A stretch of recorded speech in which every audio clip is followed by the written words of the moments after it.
कदमों की आवाज आने लगी। टक टक टक। भोला काका ने अपने डंडे से जमीन पर आवाज निकालकर माहौल बना दिया। नत्थु कांप गया। फिर रामदीन बोले, हमने सोचा कोई आदमी होगा, लेकिन वहां कोई नहीं था।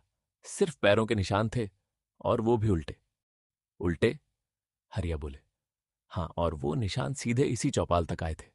ठंडी हवा का झोंका आया, आग की लपटें डगमगाईं।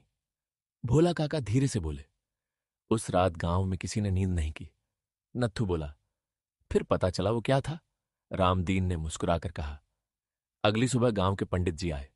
उन्होंने बताया कि पुराने कुएं के पास एक आत्मा भटकती है। रघु घबरा गया। सच? भोला काका हंस पड़े। अरे नहीं रे, बाद में पता चला कि वो गांव का पागल मंगरू था, जो उल्टे जूते पहनकर घूमता था। सब जोर से हंस पड़े। रघु ने माथा पकड़ा। काका, आपने तो डरा ही दिया था।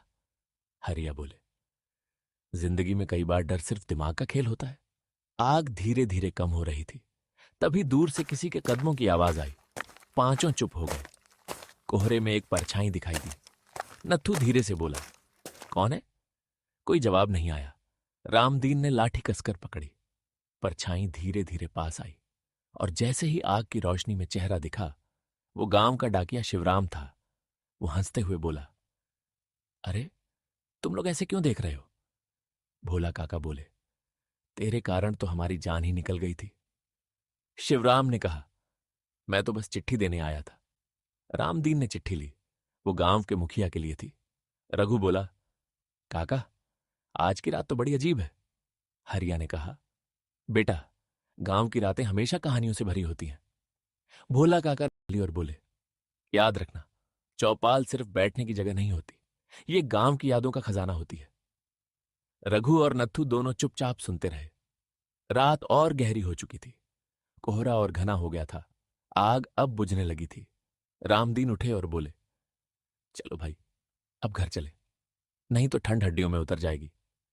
सब धीरे धीरे उठे, लेकिन जाते जाते नत्थु ने पीछे मुड़कर चौपाल को देखा। बुझती आग की राख में अब भी हल्की गर्मी बाकी थी, जैसे उस जगह में पुरानी कहानियों की गर्माहट हमेशा जिंदा रहती हो। उस रात के बाद रघु और नत्थु जब भी चौपाल पर आते, बूढ़ों की कहानियां जरूर सुनते, और हर सर्द रात आग की लपटों के साथ कोई नई कहानी जन्म लेती। क्योंकि गांव की चौपाल सिर्फ लकड़ी और मिट्टी की नहीं होती, वो लोगों की यादों, डर, हंसी और जिंदगी से बनी होती है।